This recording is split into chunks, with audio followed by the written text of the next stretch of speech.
Hi, I'm Paul, and in today's video, we're getting early access to Obsidian 1.8.0. We'll deep dive into the exciting new Web Viewer core plugin and explore the latest improvements from the Obsidian team. I'll showcase the powerful new Web Clipper browser extension, making it easier than ever to capture web content directly into your Obsidian Vault. If you're an Obsidian user eager to learn about the latest updates, this video is for you. Join me as we unlock Obsidian version 1.8.0 together. Obsidian new features. The Obsidian team are always chipping away at improvements to Obsidian. We, the community, can keep up to date by monitoring the roadmap page. In November, the Obsidian Web Clipper browser extension was released. The Obsidian Web Clipper allows us to highlight and capture web pages in our favorite browser, so we can save anything and everything with just one click. So we can add it to our current browser, or we can click on more browsers, and that's going to give us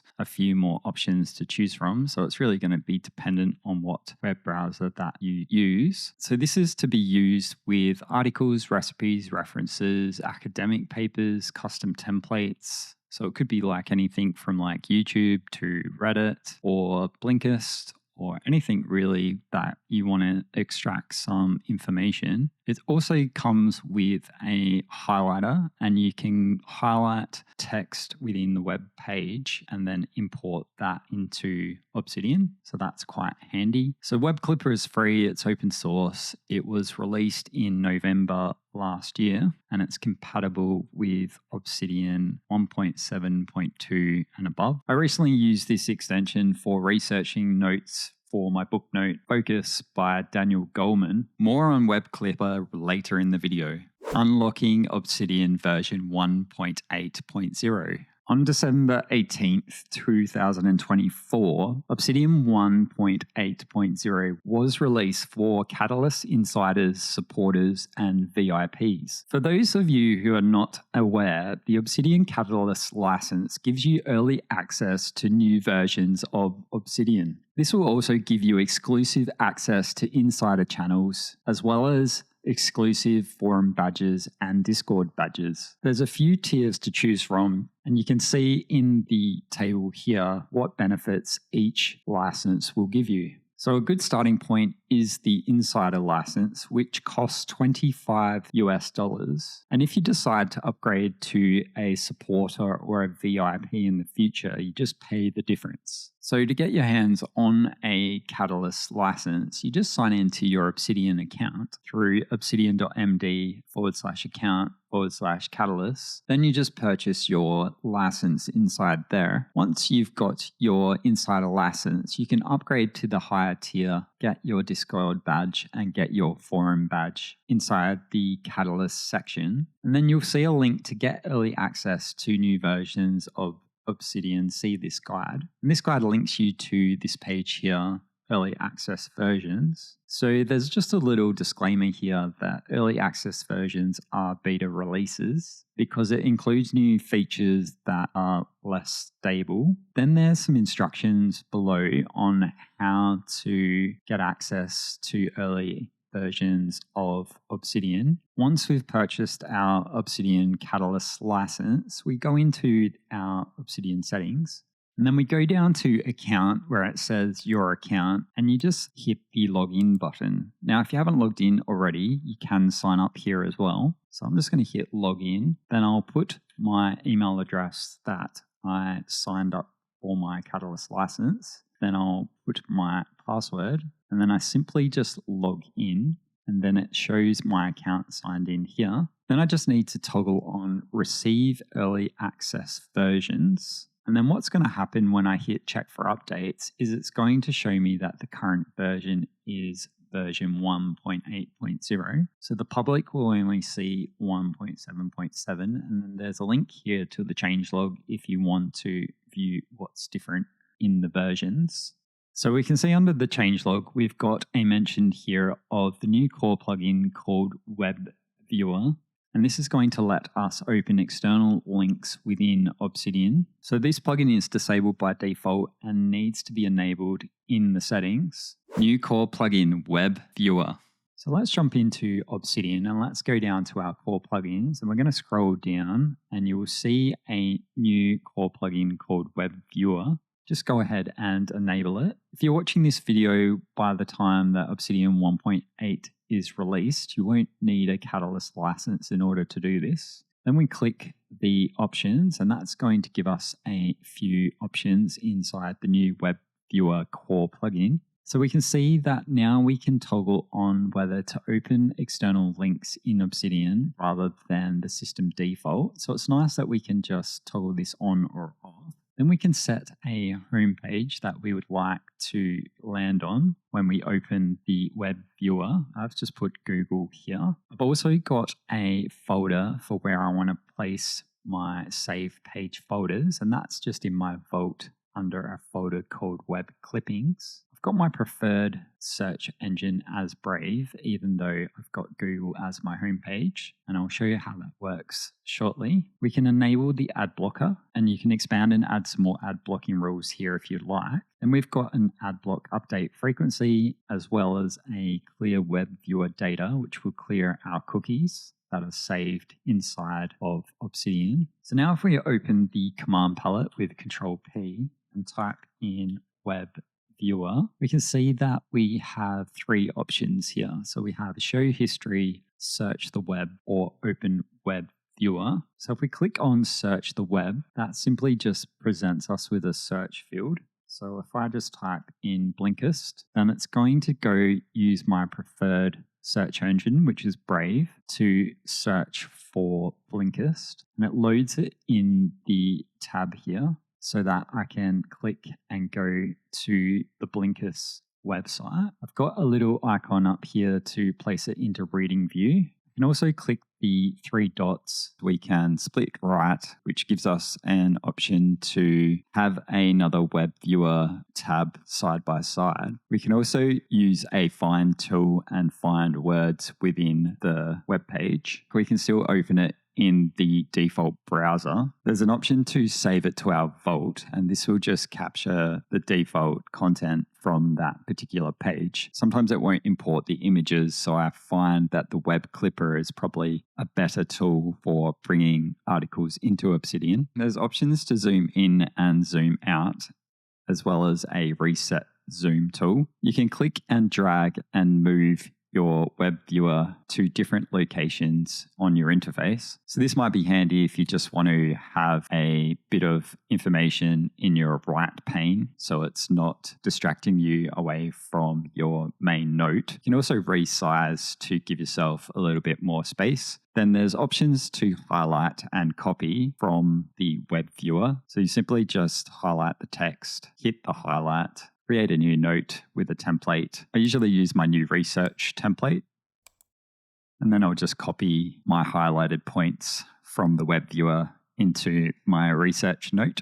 When you finish, you can just right click and close, and that will close the web viewer, and then you just reshift your right pane back to how you'd like, or go back to a workspace layout. So if we hit Command P and type in web viewer, if we select show history, we can see on the left-hand side all our web viewer history. So that might be handy when you don't want to keep searching for websites and you just want to go to frequently visited sites. You can just load them up through the show history, and you can still click and drag that to the right pane. I like to use this for some AI tools. So in this case, for Claude 3.5 Sonnet. And then I'll just copy my literature note and put my prompt into the AI. And that just saves me stepping out of Obsidian. So it keeps my focus, and I can just copy whatever text that I would like to extract from my AI tool and put it back into my literature note so it's ready to be distilled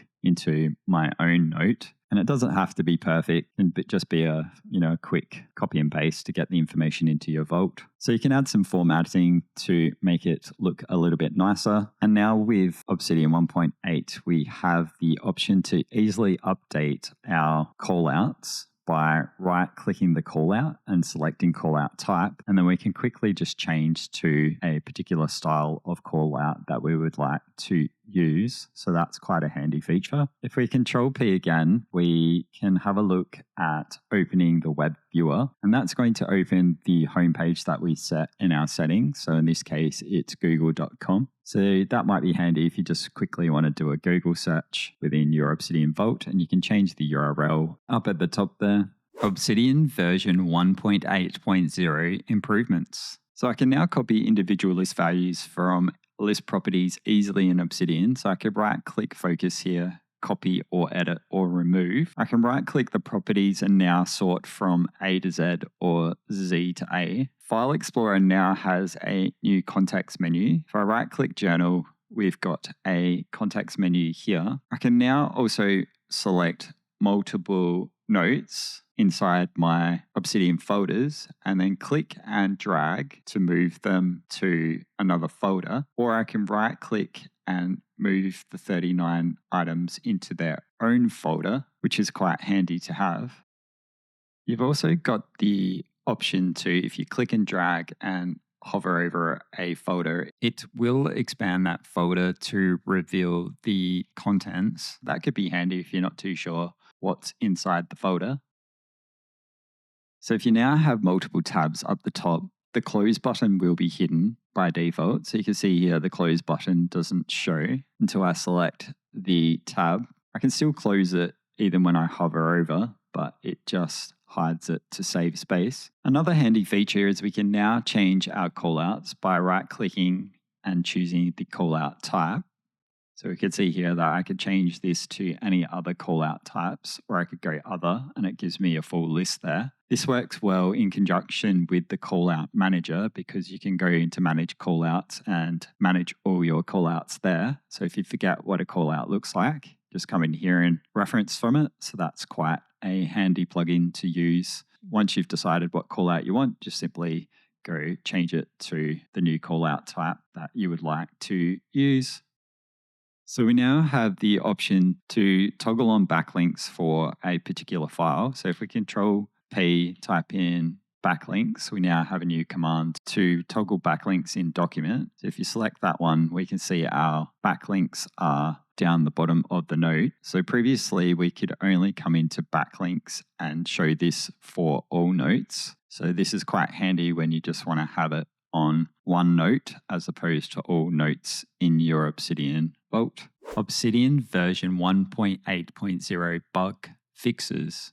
Obsidian 1.8 comes with many bug fixes. Head over to the changelog and go through every list item here to see if any of these bug fixes apply to you. Obsidian Web Clipper. Web Clipper is very similar to Web Viewer. It's not part of Obsidian 1.8. It's actually a browser extension, which I'll showcase with Obsidian 1.8 now. So once you've added it to your browser, you'll see a little icon up the top here. Now, I've made a few customizations. So if I click here, it shows me all my current templates that I have for the Web Clipper. So I use the Web Clipper as my default clipper, but then I've gone ahead and set up a few more for YouTube, Reddit, Gmail, Hacker News, Apple Podcast, etc. There's a little button here which shows me what variables can be used. Then I can see the properties that I've set for this current template. So in this case, I've got date created, tags, author, source, aliases, topic, and related. And I can put some variable information in there if I like. Got my enable highlighter button here. And if I click that, I can highlight information on the page. So if we jump onto this one, Focus by Daniel Goleman on Blinkist, if I hit the enable highlighter, it'll let me highlight text on the page, and I can either copy it straight from here into Obsidian, or I can clip the highlights. So in this case, I'm just going to clip everything down here, as well as the book cover here. Then it gives me the option here to either delete if I made a mistake, or I can select clip highlights. It's going to use my Web Clipper default template. I can see what properties are already set. So I can see the author hasn't been pulled in, so I could go add that now. I could also put the topics, which are mindfulness, happiness, personal development, management, and leadership if I wanted to. Then we can see in the content here that it's pulling in the image that I've highlighted as well as the text. So when I hit add to Obsidian, it's going to add it to my Vault web clippings folder. So let's go ahead and do that. So I'll just go into reading view. Now we can see I've got a pretty large book cover there, as well as the highlighted text. And it's also highlighted that in the source code. So if we go back into source code, we can see the highlighter uses an equal sign on each side. So if we do want to remove that, we can just do that, or we can right click, go format and select highlight to put it back on there. In Obsidian 1.8, we can now convert these external images into local images. So we hit Control P, type in download, and we can see this download attachments for current file. If we select that one, it'll show us what attachments to download, and we just want to download the book cover here. So we hit download. Now it goes and downloads that file. It doesn't rename it, so we still need to go in there and rename it to what we would like. So in this case, Daniel Goleman, focus, book cover. Now I have the book cover in my Vault, and I can also change the size of that. I want to go with 300. So now I have my web clipped notes in my Obsidian Vault. Another way I could do it is by using the web viewer. So if you Control P, type in web viewer, we can either search the web or open in web viewer. So I'll select that one. Then I can go back to Blinkist, come into Blinkist. You'll need to log into your account. Once you've logged in, I can see my note here. So I'll just take all this out. So the alternative way to do it would be to copy, paste, copy this bit here, paste it down into there, could paste in about the author, and then I could put my 3 topics here. So I could put mindfulness. I've already got a link to mindfulness, put happiness. It's also about personal development and management and leadership. What I like to use the web clipper for is when I want to grab the whole article. If we have a look at the chapters here, I just don't want to go through and highlight. I'd rather just go add to Obsidian, then it's going to add the whole article to Obsidian. Then this becomes my literature note. So it's a note that I've extracted from Blinkist. And then I can go through and highlight what's important to me. So if we scroll down to chapter 1, I've got a point here. Attention is the key to high performance in a world of endless distractions. That's an important point. So I could Alt-H, which is the hotkey I've set up for highlight, or I could right click, format, select highlight. And then once I've done all my highlights, then I could extract my research notes from there. So that's something I've recently done is I've highlighted all the most important points for this blink, focused by Daniel Goleman. Then I've added all that research into my book note here under Blinkist Research. So that might be something I'll cover in a future video on how I go about doing that. I hope you're excited about the upcoming Obsidian version 1.8.0. These new features and the new Web Viewer Core plugin are already transforming my daily note-taking workflow. If you found this breakdown helpful, please share it with a fellow Obsidian user who might benefit. Don't forget to give it a thumbs up if you enjoyed it. It really helps support the channel. Thanks for watching, and I'll see you in the next video.